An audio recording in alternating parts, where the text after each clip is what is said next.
नमस्कार, स्वागत है आपका हमारे चैनल पर। मैं हूं आपके साथ शिप्रा सैनी। उत्तर प्रदेश के चुनावी घमासान में तमाम पार्टियां सियासी गठजोड़ में जुटी हुई हैं। धार्मिक कार्ड से लेकर जाति कार्ड खेला जा रहा है और अल्पसंख्यकों को साधने की भरपूर कोशिशें जारी हैं, तो वहीं वार पलटवार का सिलसिला भी चल रहा है।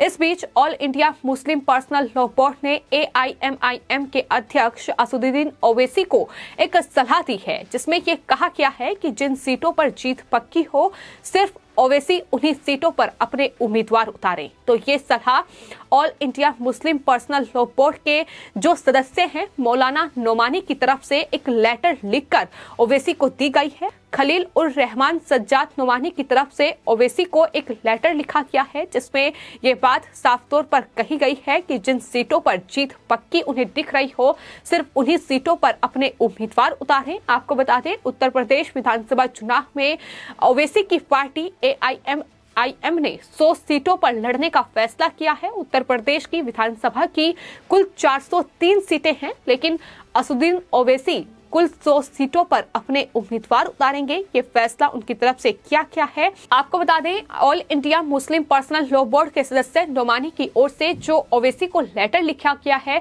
उसमें 11 जनवरी का भी जिक्र किया गया है, जब स्वामी प्रसाद मौर्य ने योगी कैबिनेट से इस्तीफा दिया और उन्होंने समाजवादी पार्टी में जाने का ऐलान किया। इसके अलावा भी कई ओवैसी से आए नेता ऐसे थे जिन्होंने बीजेपी को छोड़ दिया है, और ओवैसी को ये भी कहा गया है कि वो गठबंधन के विकल्प तलाशें।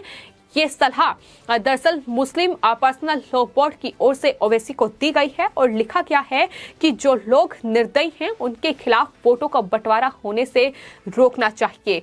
इतना ही नहीं, मौलाना सज्जाद नोमानी ने यह भी शंका जाहिर की है कि उत्तर प्रदेश चुनाव में मुस्लिम वोटों का बंटवारा हो सकता है। तो ऐसे में AIMIM को सलाह दी गई है कि जिन सीटों पर जीत पक्की है, वहां से पूरी ताकत के साथ लड़ें और अपने उम्मीदवार सिर्फ वहीं उतारे जाएं। यानी किस तरीके से अल्पसंख्यक वोट बैंक को साधने की भरपूर कोशिशें जारी हैं।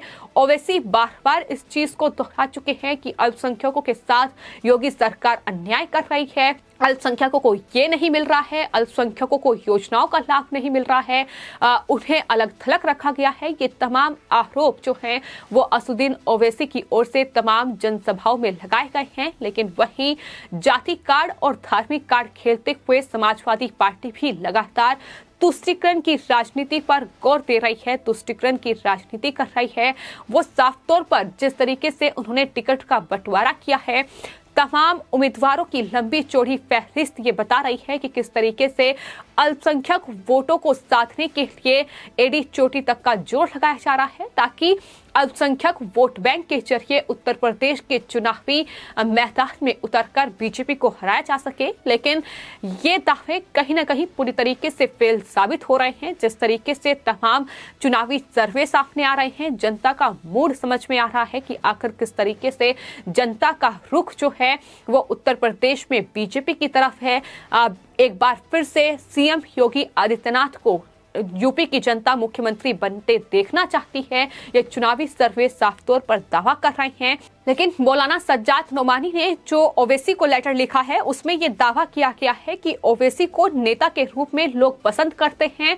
और आपको बताते हैं, जिन अल्पसंख्यकों को साधने की ये कोशिश की जा रही है, बता दें कि उत्तर प्रदेश में 20% मुस्लिम वोटर हैं और करीब 125 सीटों पर मुस्लिम वोटर जो हैं वो कहीं ना कहीं निर्णायक भूमिका भी रखते हैं। और यही वजह है कि इस तरीके का सियासी गठजोड़ उत्तर प्रदेश में इन तमाम विपक्षी पार्टियों की ओर से देखने को मिल रहा है। और उत्तर प्रदेश में मुस्लिम समाजवादी पार्टी का परंपरागत वोटर भी माना जाता है, जिसे कांग्रेस भी साधने में जुटी हुई है। ओवैसी भी अब कहीं ना कहीं सियासी आधार को मजबूत करने में कोई कमी नहीं छोड़ रहे हैं। वो भी लगातार मुस्लिम वोट बैंक का जिक्र कर रहे हैं, वो लगातार मुस्लिमों के बीच अपनी जनसभाएं कर रहे हैं, बीजेपी के खिलाफ लोगों को भड़काने में कोई कसर नहीं छोड़ रहे हैं। लेकिन ये हमने देखा है कि किस तरीके से उत्तर प्रदेश में तमाम योजनाएं आई हैं, फिर चाहे वो केंद्र की योजनाएं हों, फिर चाहे वो उत्तर प्रदेश सरकार की योजनाएं हों, जिनका सीधा लाभ चाहे फिर वो मुस्लिम वोटर हो, चाहे फिर वो बहुसंख्यक आबादी हो, उत्तर प्रदेश की तमाम लोगों को पहुंचा है।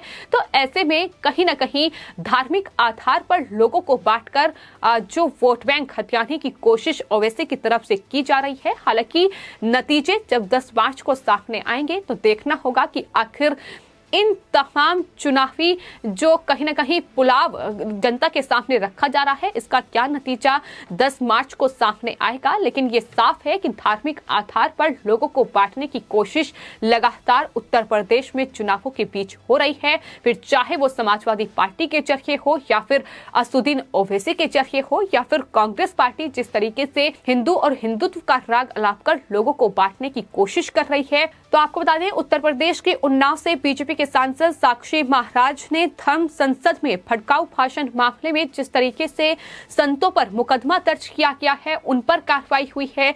यहां तक कि इस पूरे मामले पर वसीम रिजवी को गिरफ्तार भी कर लिया गया है, जिन्होंने धर्म परिवर्तन किया था हाल ही में, और ये आरोप उन पर लगे हैं कि धर्म विशेष के खिलाफ उन्होंने आपत्तिजनक टिप्पणी की है, जिसके चलते उन्हें गिरफ्तार कर लिया गया। इस पूरे मामले पर अब साक्षी महाराज ने कहा है कि देश का कानून सभी के लिए एक समान होना चाहिए, लेकिन साक्षी महाराज अगर कुछ कहते हैं तो उन पर एफआईआर दर्ज हो जाती है। वहीं अगर इमाम बुखारी और असदुद्दीन ओवैसी जैसे लोग कुछ टिप्पणी करते हैं तो उन पर कोई कार्रवाई नहीं होती है। और साथ ही उन्होंने जिस तरीके से धर्म संसद मामले में संतों पर मुकदमे दर्ज हुए हैं, उस पर भी साक्षी महाराज की ओर से ये कहा गया है कि भारत का संविधान हर किसी के लिए बराबर है। अगर कोई गलती करता है तो वो निश्चित तौर पर गलत है। कार्रवाई के दौरान ये बात ध्यान रखनी चाहिए कि किसी के साथ कोई भेदभाव नहीं होना चाहिए। साक्षी महाराज ने कहा है कि AIMIM के नेता अकबरुद्दीन ओवैसी खुलेआम 15 मिनट तक पुलिस हटाने पर बहुसंख्यक समाज को देखने की चुनौती देते हैं और उन पर किसी तरीके का कोई एक्शन नहीं लिया जाता। वहीं असदुद्दीन ओवैसी ये कहते हैं कि उत्तर प्रदेश के मुख्यमंत्री योगी आदित्यनाथ मठ में चले जाएंगे, नरेंद्र मोदी पहाड़ पर चले जाएंगे, तो फिर कौन बचाएगा। इस तरीके के मतलब उनके बयान सामने आए हैं और ये बयान किसी से छिपे नहीं हैं कि किस तरीके की बेतुकी और घटिया गैर जिम्मेदाराना बयानबाजी इन तमाम नेताओं की रही है। फिर चाहे वो बहुसंख्यक आबादी को लेकर रही हो, चाहे फिर वो हिंदुओं को लेकर रही हो, तमाम ऐसे उनके बयान आए हैं जो राजनीति से बिल्कुल हटकर कहीं ना कहीं उन्होंने एक विशेष धर्म को टारगेट किया है।